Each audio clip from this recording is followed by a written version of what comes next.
In this video, I'll go over setting up firewall rules on the Synology router. This is a follow-up video to my Synology router network and VLAN setup video, so you might want to check out that video before moving forward with this one. You'll find a link to that video in the description below. Where we left off in that video, I had set up the networks and VLANs you see here on screen. Each network is completely isolated from the other networks, so to make these networks more useful, I'll create firewall rules allowing access between them. Hopefully some of the rules that I configure will be helpful in your environment. For my setup, one of the main things I'd like to do is allow clients on the primary network to access services running on a Ugreen NAS on the server network. The Ugreen NAS is running PyDio cells on port 8081 and OpenSpeedTest on ports 3000 and 3001. I also want to set up admin clients with DHCP reservations so they can SSH into the Ugreen NAS on port 22 and access the web admin UI on port 9999. For the guest network, I'll likely leave it isolated when all is said and done.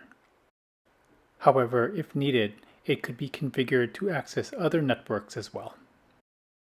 I'll go through how that is done by configuring a specific firewall rule allowing clients on the guest network to access OpenSpeedTest on the Ugreen NAS in the server network. For the IoT network, what I'll do is allow clients on the primary network to ping devices in the IoT network to see if they are online. Lastly, for the DMZ network, I have a Synology NAS running WordPress, and I'll configure port forwarding and firewall rules to allow anyone on the internet to access the site. There is also a way to completely expose a DMZ host to the internet, and I'll go over that setup as well. Let's get to configuring the Synology router. The first thing to do is disable network isolation. This is done by opening Network Center, select Local Network, and unchecking the Enable Network Isolation option for all of the networks except for the DMZ network, which I still want to keep isolated from the other networks. For the primary, IoT, and server networks, the checkbox is listed under the General tab, so I'll do those first. For the guest network, to disable network isolation, you'll first need to select Wi-Fi, edit the Wi-Fi settings, click on the Client Isolation option, and uncheck Enable Client Isolation.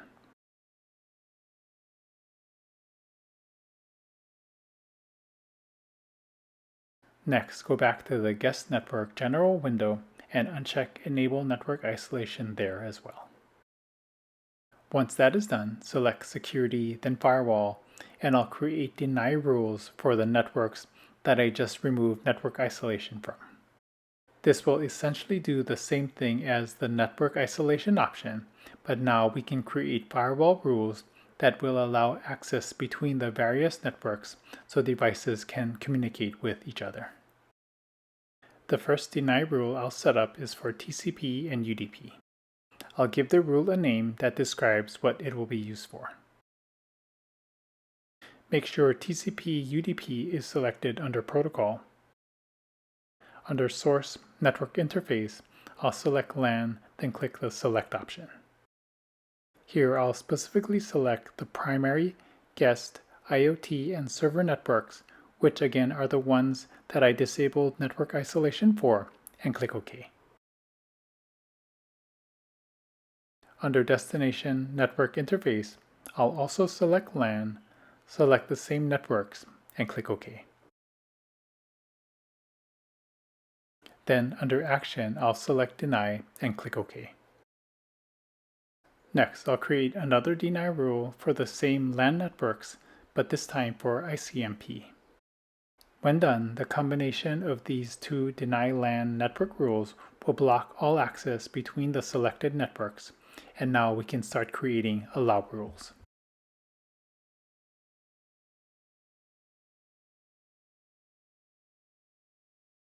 The first rule I'd like to create will allow all clients on the primary network to access hosts in the server network on a few specific ports. I'll click Create and give the rule a name. I'll leave protocol set to TCP UDP. The source network interface is the LAN primary network, and this will apply to all IP addresses and ports. The destination network interface will be the LAN server network, also for all IP addresses. For the ports, I'll select Custom and enter 3000 and 3001 for open speed test and 8081 for PIDEO cells. The action should be left as Allow, then I'll click OK. The rules should be dragged above the Deny rules because rules are evaluated from the top down. Then I'll click Save to apply the rules. Now from the host that I'm on, which is on the primary network, I should be able to connect to Open Speed Test running on the Ugreen NAS through HTTP on port 3000, HTTPS on port 3001, and PIDEO cells on port 8081. The firewall also shows that the rule is getting hits, so it's working as expected. Just to see what happens, I'll disable the Allow rule, refresh PIDEO cells in the browser, and now it just hangs and eventually displays a message saying that it can't be opened. If we look at the firewall rule hits column, we can also see that the deny rule is now kicking in. I'll re-enable the rule, then create a new one. For the new rule, I want to allow only specific clients in the primary network to be administrators of systems in the server network. These systems will be assigned IP addresses in a specific range that I'll configure in this rule. I'll then add the ports used to configure or administer the Ugreen NAS, which are port 22 for SSH and port 9999 for the web admin UI. I'll finish things up, drag the rule above the deny rules once again, and click Save. I've also configured a DHCP reservation for the MacBook that I'm using, so it receives one of the IP addresses in the range added to the firewall rule. Now I'll try to SSH into the Ugreen NAS, and sure enough, I'm able to do so. The web admin UI lets me in as well. If I use my Windows PC, which is on the primary network but not assigned an IP address in the allowed admin range, we can see that both SSH and web admin UI access fail. However, I'm still able to connect to PIDEO cells, so the two firewall rules we just added are working properly. For the guest network, as mentioned earlier, I'll create a specific firewall rule allowing clients to access only the Open Speed Test application on the Ugreen NAS. I'll set up the rule to allow any host on the guest network to connect only to the Ugreen NAS on the server network on ports 3000 and 3001. Here is where I enter the IP address specifically for the Ugreen NAS. And when done with the setup, I'll click OK and drag the rule to the top of the rules list.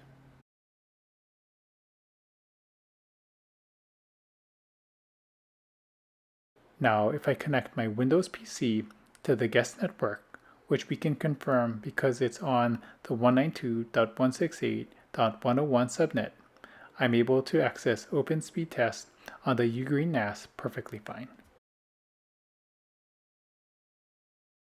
For the IoT network, I just want to set up ICMP or ping access from the primary network to any IoT network device.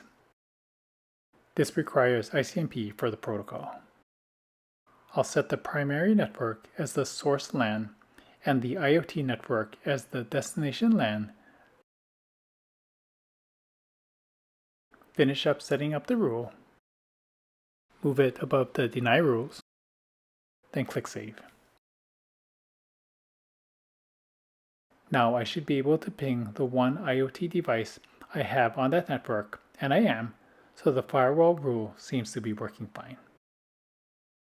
For the DMZ network, as mentioned earlier, I have a Synology NAS running WordPress, and I'd like to allow access to the site from anywhere on the internet.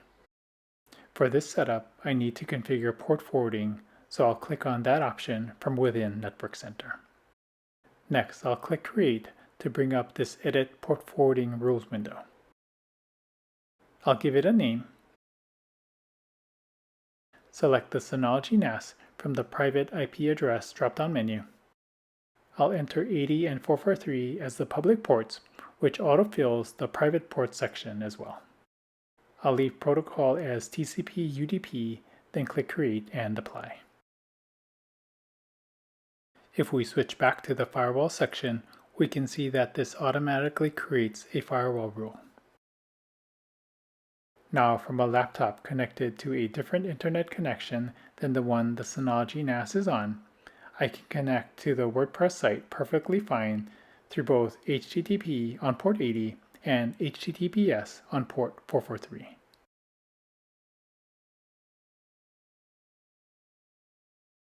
Synology routers also allow you to set up a DMZ server on any of your networks. If you plan to do this, I still recommend placing the server in a separate DMZ network so it remains segmented from your other systems.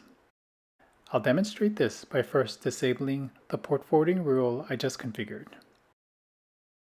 Then I'll select DMZ, enable the DMZ option, select the DMZ host IP address from the drop-down menu, which will be my Synology NAS in the DMZ network, leave Generate Firewall Rules enabled, and click Apply.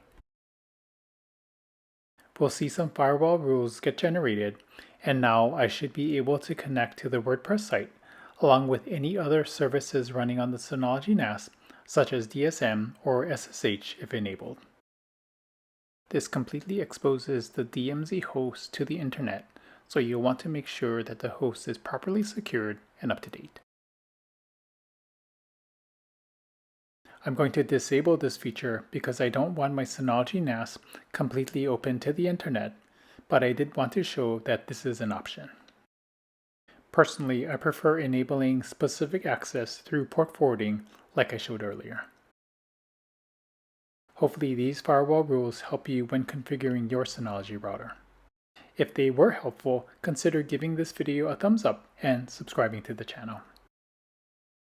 Lastly, if you'd like to support my work or hire me to implement firewall rules for your network, you can contact me by checking out the links on screen or in the description below. Thanks so much for watching.